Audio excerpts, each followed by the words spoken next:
Allah Allah Allah Allah Allah Allah Allah Allah Habibuna Imamuna Habib Sagaf bin Mahdi Habibuna Imamuna Habib Sagaf bin Mahdi Allah Allah Allah Allah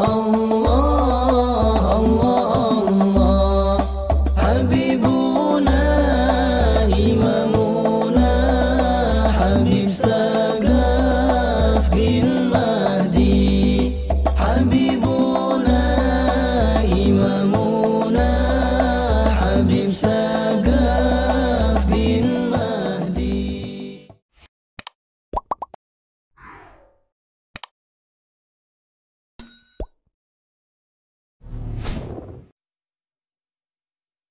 Pernah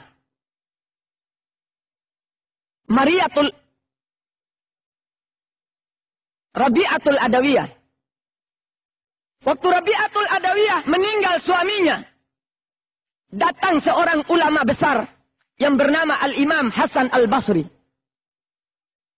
Al-Imam Hasan Al-Basri datang melamar Rabi'atul Adawiyah. Wahai Rabi'atul Adawiyah, aku mendengar suamimu telah meninggal dunia. Dan sekarang telah sampai iddahmu. Aku datang meminang engkau. Karena aku tahu engkau seorang waliullah. Apa jawab Rabi'atul Adawiyah? Wahai Imam Hasan Al-Basri, seandainya engkau bisa menjawab pertanyaanku ini, aku akan siap untuk menjadi istrinya kamu.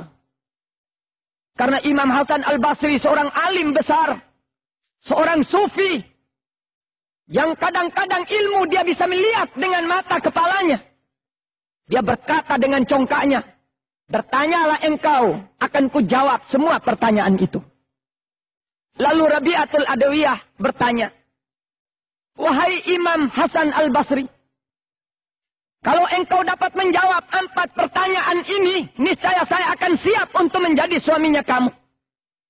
Yang pertama saya ingin bertanya, kalau saya nanti mati, sedang duduk berhadapan dengan malaikat maut, apa saya ini mati Islam atau mati kafir? Dijawab oleh Imam Hasan Al-Basri, aku tidak tahu hai Rabi'ah. Itu urusan Allah Ta'ala. La ya'lamul ghaib illallah. Tidak ada yang tahu urusan itu, hanya Allah.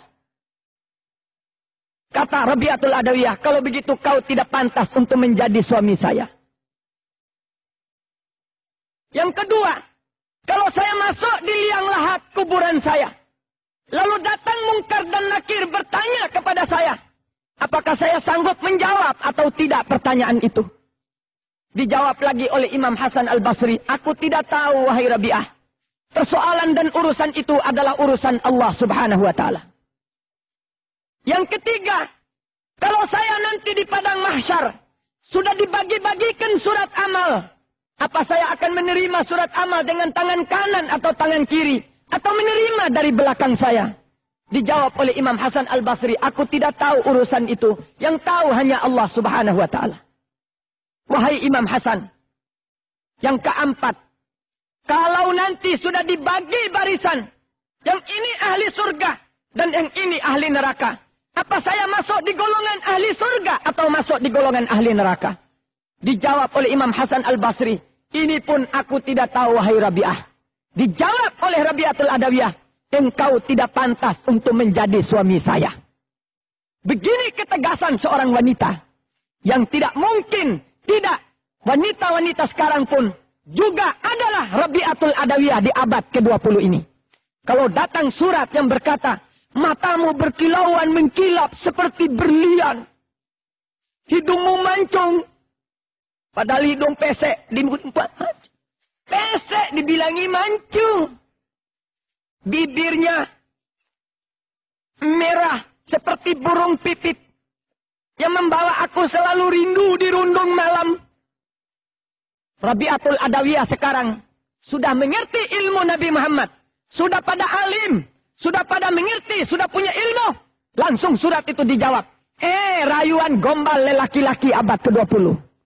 Tidak pantas untuk kamu menggombali saya lagi. Karena saya sudah punya ilmu untuk berdiri di atas landasan ajaran Nabi Muhammad SAW.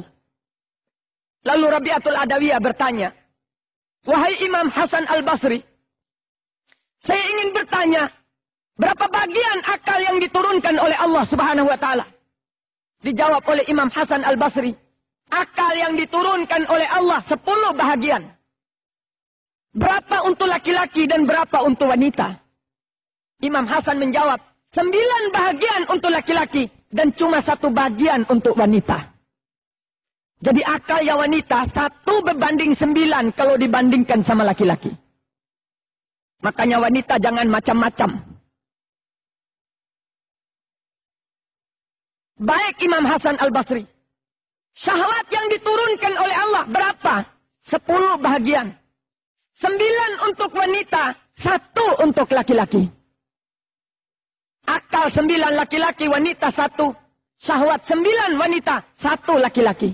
Apa kata Rabi'atul Adawiyah? Tidakkah engkau malu, wahai Hasan Al-Basri?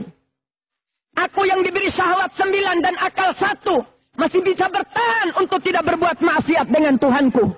Kenapa engkau yang sudah diberikan akal 9 dengan syahwat cuma 1? Tidak bisa kau tahan nafsumul ammaratu bisu itu. Apakah semuanya yang bisa membawa manusia menjadi bahagia? Hanyalah ilmu dan takwa kepada Allah Subhanahu wa Ta'ala. Makanya Sayyidina Umar pernah berjalan di suatu jalan di Madinah. Ketemu dengan anak-anak. Anak-anak melihat kehebatan Sayyidina Umar. Semua anak-anak ini lari berbirit-birit. Seorang yang bernama Abdullah bin Zubair berdiri tetap tidak lari. Terpaksa Sayyidina Umar datang bertanya, wahai anak kecil, wahai Ibn Abdullah, wahai Ibn Zubair, kenapa engkau tidak lari seperti teman-temanmu? Apa kata anak kecil itu? Aku tidak pernah berbuat salah kepada kamu, wahai Umar, lalu aku lari dari kau. Dan tidak juga jalan ini menjadi sempit karena kau. Masih luas ini jalan untuk kau berjalan dan untuk aku berdiri di tempat ini. Kalau manusia sudah diisi batinnya dengan takwa dan iman oleh Allah, apapun yang dia akan hadapi, pastilah iman dan takwa dia akan mendidik dan mengajar dia untuk berjalan pada jalan Allah Subhanahu wa Ta'ala.